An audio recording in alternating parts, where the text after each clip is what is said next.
So hey everyone, welcome back to another quick and very interesting tutorial. Where in this quick tutorial, I'm going to show you how you can fix the issue if the Wi-Fi from your Asus laptops are gone. Now there are multiple fixes that other people have been told you, like go to the drivers, update the drivers. But what happens if you don't even see the drivers here under the Wi-Fi option right there? Now, for example, if I go to this option of network adapters, you'll see the Wi-Fi. But what happens if you don't even start to see the Wi-Fi options right here?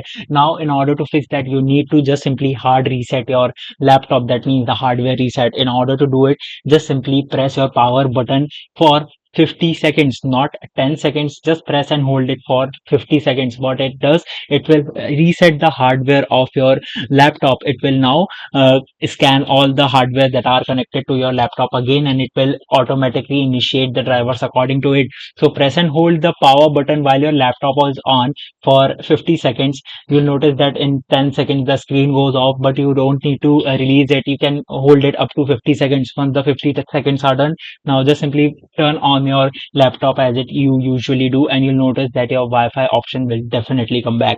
Alright, so that's it for this tutorial. I hope this video will be helpful for you. Make sure to hit the like button and subscribe button for more such helpful and interesting tutorials. See you in the next one. Take care.